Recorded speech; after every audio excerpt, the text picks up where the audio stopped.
Critical thinking skill का महत्व। Critical thinking skill में क्रिएटिविटी एक अहम रोल अदा करती है।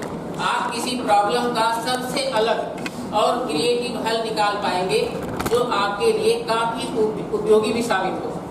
आपका व्यक्तित्व और संचार, ये बच्चों के लिए ठीक है, आपका व्यक्तित्व और संचार कौशल ही आपको अपने करियर में नई ऊंचाइयों तक पहुंचाने के लिए मददगार है।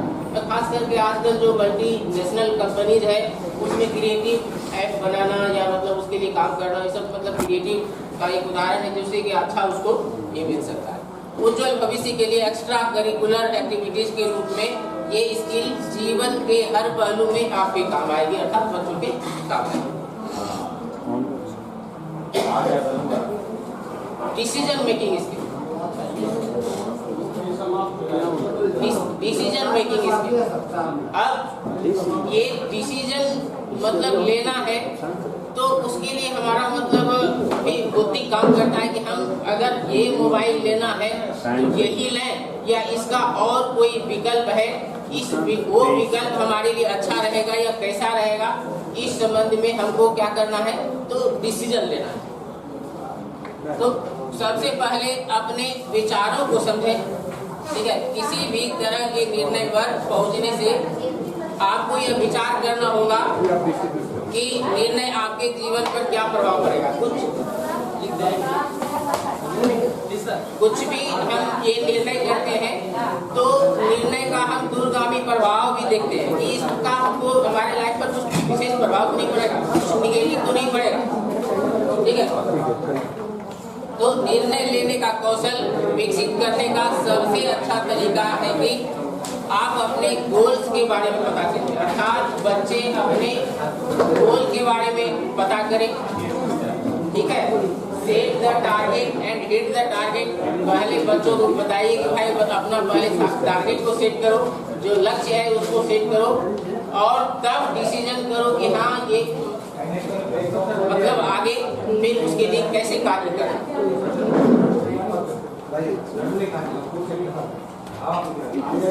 नेक्स्ट है एम्पैथी। ये भी एक स्किल है कि एक दूसरे को हम किस प्रकार किस नजरिए से देखते हैं, उनका नजरिया, उनके लिए हमारा नजरिया वो सही है कि नहीं। तो एम्पैथी अर्थात सहानुभूति, हिंदी में सहानुभूति एक उपहार है। सहानुभूति होता है, सिंपैथी का इसका मतलब होता है अनुभूति। अच्छा ठीक है, ये क्या इम्पैथी अनुभूति। अच्छा अनुभूति, तो अनुभूति एक उपहार है, ठीक है। वो दूसरे के मतलब ये होता है कि अपना मतलब उसके दुख को अपने तरह से अनुभव करना, एक अनुभूति हुआ कि हम मतलब उसके दुख में हम साथ डालते हैं। तो अपने अनुभव का उपयोग करके कठिन क्षणों में दूसरे की मदद करना, उनकी सहायता करना, उन्हें चंगा करना, उन्हें प्यार करना, उनका साथ देना, बहुत अधिक सहानुभूति रखने से आप दूसरों की भलाई और खुशी में सहायक हो सकते हैं या उसके लिए हम चिंतित होते हैं। इंटरपर्सनल स्किल, ये पारस्परिक कौशल, पारस्परिक कौशल जिसमें कम्युनिकेशन स्किल है, अच्छा कम्युनिकेशन स्किल है, उसका पारस्परिक कौशल जो है निश्चित रूप से अच्छा हो, ठीक है। पारस्परिक कौशल एक व्यवहारिक और रणनीति है जो एक व्यक्ति दूसरे के साथ प्रभावी ढंग से बातचीत करने के लिए उपयोग करता है। लोगों के प्रति अच्छा बर्ताव रखना, उनकी बातों को अच्छे से सुनना, उनसे अच्छे से बात करना। 26 ठीक है, चलिए थैंक यू।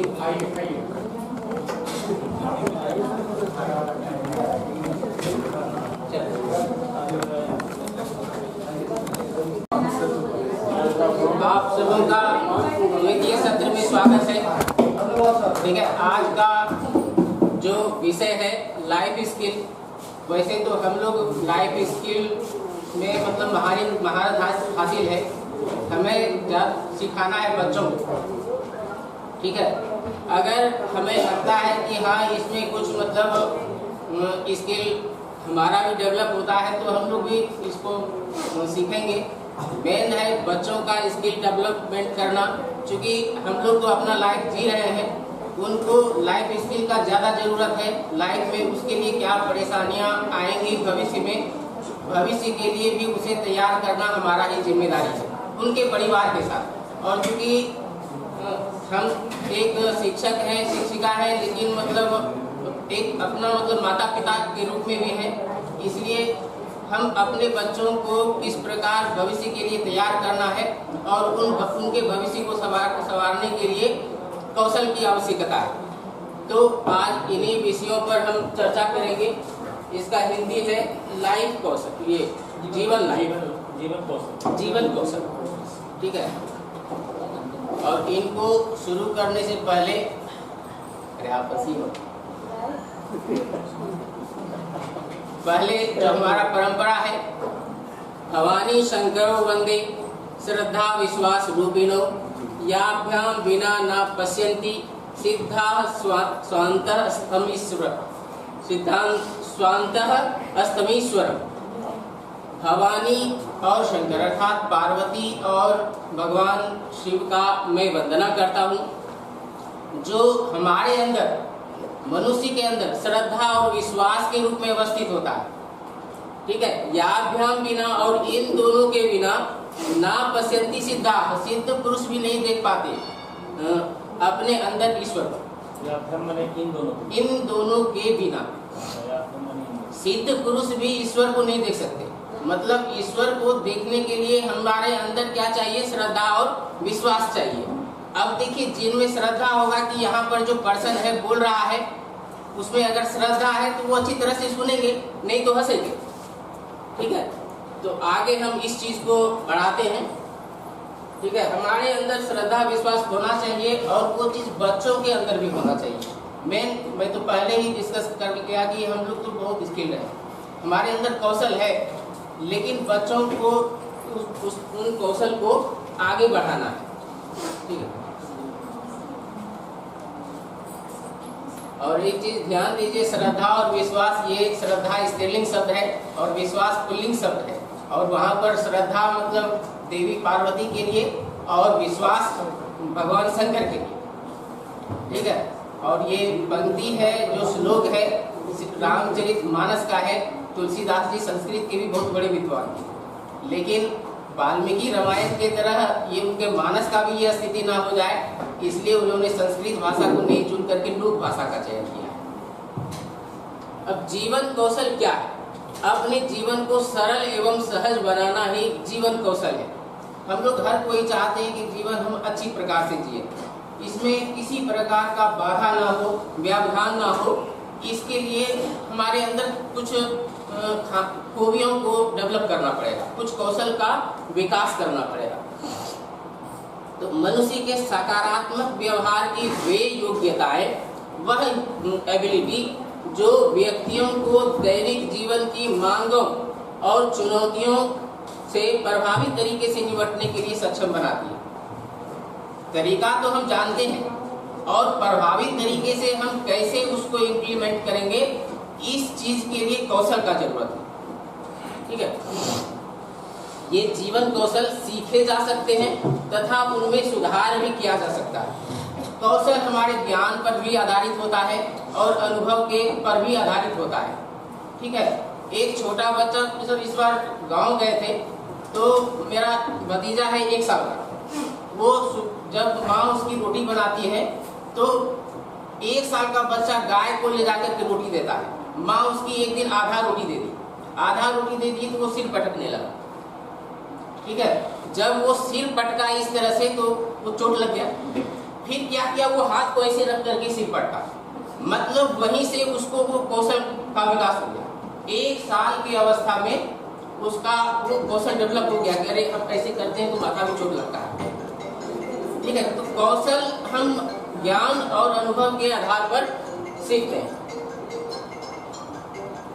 अब कुछ जो कौशल है वो मतलब WHO के द्वारा, वर्ल्ड हेल्थ ऑर्गेनाइजेशन के द्वारा निर्देशित किया गया है, उन्हीं पर चर्चा है। कॉपिंग विथ इमोशंस, भावनाओं का मुकाबला। अब हमारे अंदर भावनाओं का ज्वार भाटा चलते रहता है, इमोशन का ज्वार भाटा चलते रहता है, और बगैर इमोशन का हमारा कोई काम नहीं होता।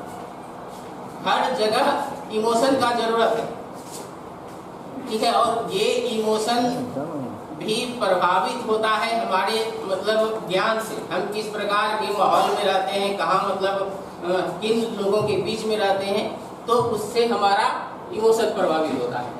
बुद्धि मन से अधिक जरूरी है, क्योंकि बुद्धि की मदद से मन निर्णय लेती है। अक्सर होता क्या है कि हम लोग बुद्धि और मन के बीच में सामंजस्य नहीं बैठा पाते। कभी बुद्धि मन पर हावी होता है, कभी मन ही बुद्धि पर हावी हो जाता है।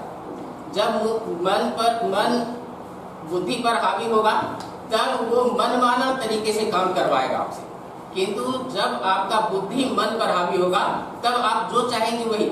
मान लिया जाए कि रास्ते में जा रहे हैं और लड़की लोगों में थोड़ा सा ज्यादा ये चीज होता है, कुछ का उसका देखा तो मतलब वो ज्यादा ये होता है। मैडम लोग थोड़ा सा जैसे आइसक्रीम, अभी जैसे हमारा मन करेगा आइसक्रीम, लेकिन बुद्धि कहेगी कि नहीं खाओ, ठंड है। हाँ, ठंड है, तो ये हमारा टकराव चलता रहता है। बिल्कुल। तो हमारी बुद्धि अगर ये कॉन्शियस है तो वो कहेगा कि नहीं, अभी ठंडा का सीजन है या शाम का सीजन है, शाम के सीजन में मतलब बुद्धि ज्यादा स्ट्रॉन्ग है तब। हाँ, ज्यादा स्ट्रॉन्ग है तब आपका कंट्रोल है तो ठीक है। तो मन को हमेशा कंट्रोल करना पड़ता है। अब देखिए, गीता हमारा जो धर्म ग्रंथ है, ये हमारे लिए तो मतलब बहुत प्रेरणा स्रोत है, ठीक है। ये अर्जुन भगवान श्री कृष्ण से एक सवाल पूछते हैं, और ये सवाल तो जो वो पूछते हैं एकदम जेन्युइन है। चंचलम ही मनः कृष्ण प्रमाथि बलवत् दृढ़म् तस्याहं निग्रहं मन्ये वायोरिव सुदुष्करम्। वो अर्जुन, सोचिए अर्जुन जबकि वो मतलब अपने इंद्रियों पर कुछ तो काबू किए हुए थे, इतना प्रैक्टिस था, फिर भी वो कहते हैं अर्जुन की चंचलम ही मनः कृष्ण, हे कृष्ण ये मन बड़ा चंचल है, प्रमाथी प्रमथनशील है, अंदर ही अंदर हम लोगों को एकदम मथता है, ये करो वो करो ऐसा करो, आज टीवी ले आओ, ये टीवी भी इस कंपनी का चाहिए, ये मन कहता है। तो बड़ा चंचल है, प्रमथनशील है, बलवत है, दृढ़ है, इसको हम आसानी से नहीं रोक सकते। तस्याहं निग्रहं मन्ये वायोः इव सुदुष्करम्, उसका मैं कंट्रोल कर पाना वायु के समान। जैसे वायु का वेग आता है तो खिड़की की तुरंत फटाक फटाक होने लगता है, जैसे वायु में वेग होता है तो मन का भी वो आवेग है, उसको हम कंट्रोल आसानी से नहीं कर सकते। इसका उत्तर भगवान श्री कृष्ण बड़ा अच्छा देते हैं, ठीक है।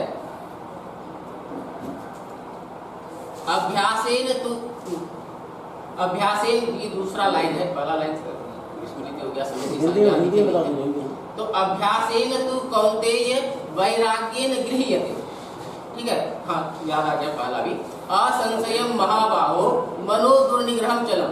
भगवान श्री कृष्ण भी मानते हैं कि निश्चित रूप से ये मन जो है बड़ा कठिनता से निग्रह होने वाला है और बहुत चंचल है।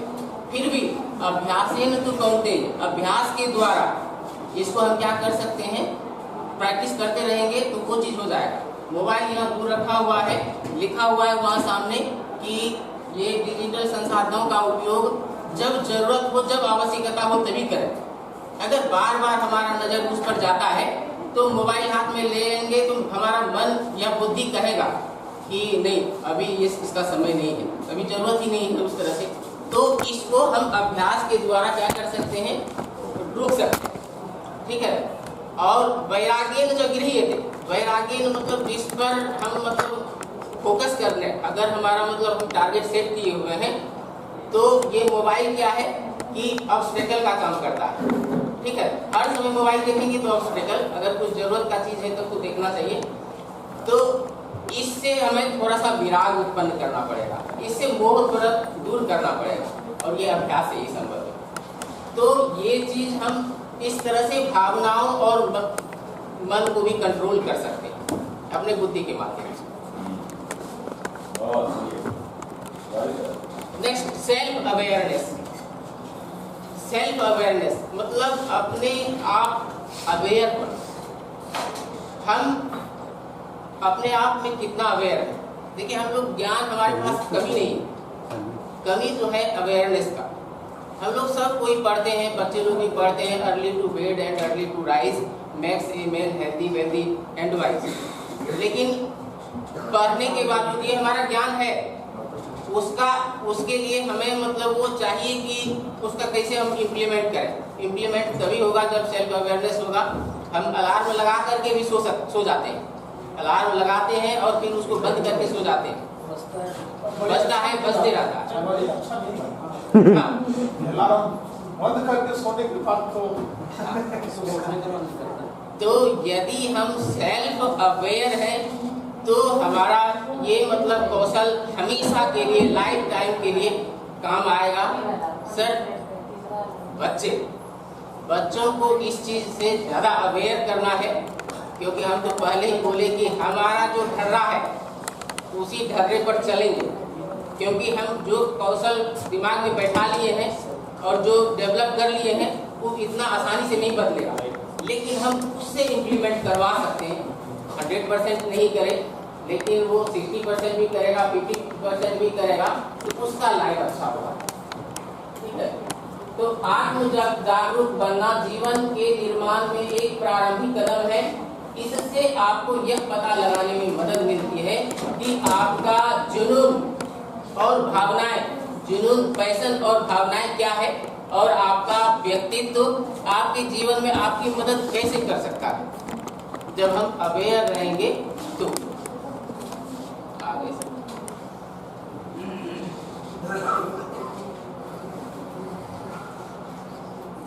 कम्युनिकेशन स्किल, ये तो बहुत बड़ा स्किल है जो हम लोगों को एकदम काफी मदद करता है।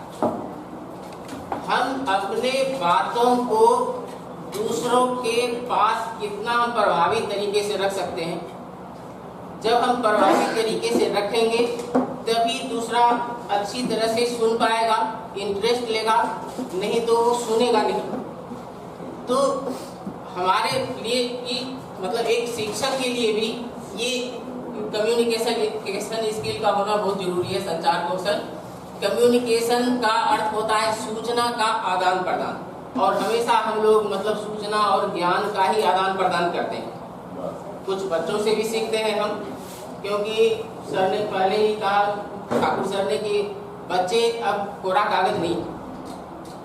आप बच्चों से, माँ पिताजी भी हतप्रभ होते हैं कि बच्चों को मैंने तो ये सिखाया नहीं, ये कहाँ से सीख लिया। ये है ना सर, ये इसको हम मतलब ये नहीं कर सकते। मोबाइल को हम मतलब उससे दूर नहीं कर सकते। अब आप मोबाइल को उसका जीवन का अंग है, उससे अलग कर, जैसे ही अलग करते हैं तो हम अपना घर का अनुभव देखते हैं कि बच्चे मतलब बड़ा ये हो जाते हैं, एग्रेसिव टाइप हो जाते हैं। ठीक है, तो कैसे इससे दूर करना है, ये चीज भी हमको मतलब थोड़ा सा ये करना है, तो हाँ डेवलप करना है। कम्युनिकेशन थोड़ी कठिन प्रक्रिया है। कम्युनिकेशन स्किल्स इंसान के व्यक्तित्व का अभिन्न अंग है। कम्युनिकेशन का मतलब है कि आप अपनी बात को लोगों के सामने कितने प्रभावी रूप से रखते हैं, ये चीज में। संचार कौशल के प्रकार नीचे दिए गए हैं। अब ये कौन कौन सा संचार कौशल है, तो मौखिक संचार जो अभी हम बोल रहे हैं ये मौखिक संचार है। ठीक है, लिखित संचार, पत्र वगैरह के माध्यम से हम कुछ मतलब अगर अपने भावनाओं को व्यक्त करते हैं वो लिखित संचार है। अमौखिक संचार, नॉन वर्बल कम्युनिकेशन स्किल। अच्छा, ये नॉन वर्बल कम्युनिकेशन स्किल का एक मतलब मेरा जो ऑब्जर्वेशन है, आप ओडोनिल का प्रचार देखते होंगे। ओडोनिल वाला में वो मच्छर भगाने वाला इसका प्रचार रहता है, तो उसमें माँ, एक बच्चा और गुरुजी उसके पढ़ा रहे होते हैं, और बच्चा ऐसे किताब से मच्छर से मारते रहता है। ओडोमस बच्चे ऐसे मारते रहता है। शिक्षक कुछ बोल, शिक्षक क्या हो रहा है, ऐसे इशारा केवल करता है, क्या हो रहा है। उधर से माँ एकदम किनारे से रहती है, बच्चा कैसे इशारा करता है, मतलब करो वो ओडोमॉस या ओडोनिल मतलब जो वो लगाता है, और अब बच्चा खुश हो जाता है। वहाँ किसी भी प्रकार का ये मौखिक संचार नहीं है। क्या है ये? Non verbal communication. और हाँ, और हम लोग मतलब बॉडी लैंग्वेज, फेशियल एक्सप्रेशन, है ना, जेस्चर, ये सबसे कम्युनिकेशन किया, ये सबसे भी कम्युनिकेशन किया जा सकता है। तो अब हम लोग भी तो करते हैं, बच्चे को थोड़ा सा आँख टाइप किए, वो ऑब्जर्व कर लिया कि सर गुस्से में, हाँ मारेंगे, जो करेंगे, पनिश करेंगे, मुंह पे उंगली रख दीजिए तो समझ जाएगा कि चुप रहने के लिए बोला जा रहा है। ये है।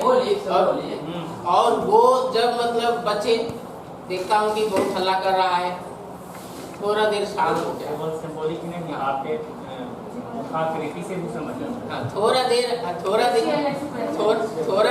देर हम शांत हो लिए तो बच्चा समझ लिया हमको हल्ला अब नहीं करना है, ठीक है। ज्यादा मतलब और हल्ला मचा रहा है तो तुम साइलेंस रहो, नहीं तो हम वायलेंट हो जाएंगे। जरूरत के हिसाब से तो करना पड़ता है।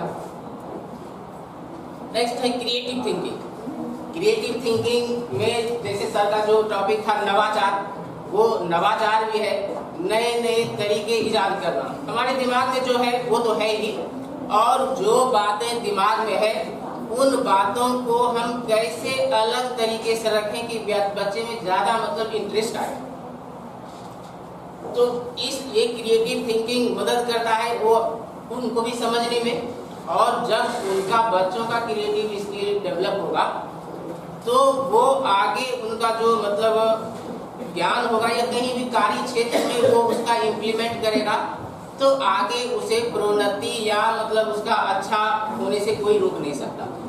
तो दरअसल क्रिएटिव सोच एक ऐसी सोच है जो आउट ऑफ द बॉक्स सोचने की अनुमति देती है। अब हमारे ये बॉक्स है, बॉक्स में जो है वो तो है ही, हम उस लीक से हट करके हम अपने किस तरीके से कर सकते हैं। मतलब बच्चे को अगर हमको सबग्रुप पढ़ाना है, सबग्रुप रटाना है, तो वो हम जो तरीका चले आ रहा है थोड़ा सा अगर हम उसको ऐसे भिन्न करते हैं कि बेटा देखो ये द्विवचन का जो है 2 शब्द एक जैसा है, 3 शब्द एक जैसा है, इधर उसके नीचे का 2 शब्द एक जैसा है, केवल उसको ध्यान रखना है, शुरू का ध्यान रखना है, इधर भी एक जैसा है। इन चीजों को आप ध्यान रखो तो जल्दी याद होगा। कैसे वो आसानी से सीखे, आसानी से करे, यही चीज तो क्रिएटिव है। इस सोच के माध्यम से व्यक्ति का सोचने का तरीका और उसके सोच की क्षमता बढ़ती है, उसमें अलग तरह का वो डेवलप होता है। अरे हम इस तरह का कर सकते हैं, ऐसे इस हिसाब से करेंगे तो और अच्छा होगा। और क्रिएटिव होने के लिए हम मौका भी देते हैं प्रचुर मात्रा में प्रोजेक्ट करने के माध्यम से कि भाई ये प्रोजेक्ट करो, इतना लिखो। रचनात्मक सोच होने से आप आसानी से हर मुश्किल को सुलझा सकते हैं और अपने कैरियर और जीवन में आगे बढ़ सकते हैं। अब रचनात्मक ये कौशल का एक उदाहरण, इधर मैं छुट्टी में घर जा रहा था 1 सप्ताह के लिए, तो गमले में पेड़ पौधा लगाया था। सोचा कि अब ये पेड़ पौधा टिके कैसे, तो मैंने क्या किया, 1.5 लीटर वाला जो वो बॉटल होता है, वो बॉटल का ऐसे इस तरह से ऊपर कस के बांध दिया, ऊपर टांग दिया किसी के सहारे, थोड़ा सा ढक्कन को ऐसे सरकाया ताकि वो बूंद बूंद पानी गिरे। तो इस तरह का मतलब हम किसी प्रकार से वो रचना करते हैं तो वो कुछ दिन तक मतलब वो रचनात्मक है। तो इस प्रकार का सोच, हम पानी तो वहां से घर से दे नहीं सकते हैं, लेकिन इस तरह का व्यवस्था तो कर सकते हैं। तो बस एक विकल्प सोचना है कि बच्चे कैसे अच्छी तरह से मतलब हमारे बातों को समझे, हम क्रिएटिव करें और उसका दिमाग को क्रिएटिव बनाना है। थोड़ा थोड़ा करवाते करवाते उसका अभ्यास होगा, वो अलग तरह का सोचेगा, ठीक है। और हम तो मानते हैं कि यहाँ का मतलब बिहार का जो इलेक्ट्रिकल मिस्त्री है या मतलब मोटर बाइंडिंग ये वो जो काम करता है, आप उसके टेक्निक को देखिए सर, वो कितना क्रिएटिव होता है, ठीक है। एक नहीं, कभी कभी वो मतलब मोटरसाइकिल से मतलब ये जुगाड़ बना करके खेती वाला काम कर लेता। क्रिएटिव तो अच्छा उदाहरण है। हमने देखे कि मोटरसाइकिल को बनाए हुए ठकरा का ये ठेला, हाँ मोटरसाइकिल में वो ठेला गाड़ी बना दरजरिया। मोटरसाइकिल तो से खेत जोत रहा है। हमारा मतलब यहाँ वो स्किल का कमी नहीं है, स्किल वो उभारने का है। और अक्सर वो महिंद्रा मतलब वो जो है वो इसको बड़ा मतलब पोस्ट करता है, क्रिएटिव लोग होता है। पेट के आश्चर्यचकित हो गए। आगे सर, रचनात्मक सोच क्यों महत्वपूर्ण है? चलिए ये तो चर्चा हुई है, आगे बढ़ते हैं। Critical thinking. अब क्रिटिकल थिंकिंग समीक्षात्मक सोच। हमको मोबाइल खरीदना है सर, तो मोबाइल खरीदने के पहले तो बहुत कुछ सोचते हैं। आज के मतलब जनरेशन वाले बच्चे सीधा मतलब वो कौन 50,000 लाख रुपया का कौन आता है, सर वो ले लीजिए, आईफोन ले लीजिए। अरे हम तो 13,000 का लेने में मतलब 3 दिन तक सर्च करते रहे कि किसमें क्या फीचर है, किसमें क्या। ये होता है कि मतलब क्रिटिकल थिंकिंग, हाँ, आलोचनात्मक सोच। कहाँ कम मिल रहा है, कम में कितना फीचर है, अरे हमको तो अपना मतलब ये सोचना है। तो ये चीज मतलब बच्चों को भी सिखाइए, ताकि मतलब वो जो है डायरेक्ट वो आईफोन पर नहीं चला जाए। बेटा पैसा जिंदगी में बचा करके रखना, हम लोग भी नहीं बचा पाते हैं सर, क्या कहें। ये सैलरी जैसे मिलता है तो मतलब दूसरा दिन, इस बार तो 1 ही तारीख को मतलब लगा दिया है, ये तो अभी पूरा महीना बाकी है, लेकिन बिहार आगे चल रहा है। बोलिए मत, ये तो चल रहा है, क्यों हो रहा है। हाँ, और ये हम लोगों का मतलब सोच भी है बिहारियों का, गए माह का 29 बाकी। हम लोग तो सोचते हैं कि ये मतलब इतना बीत गया, अब 29 बाकी है, 29 दिन बाकी है, ऐसा नहीं बोलते, अब 29 ही बाकी है। पॉजिटिव इसको कहते हैं, पॉजिटिव थिंकिंग कहते हैं, ये भी स्किल है, बढ़ी जाती है। छात्र जीवन में क्रिटिकल थिंकिंग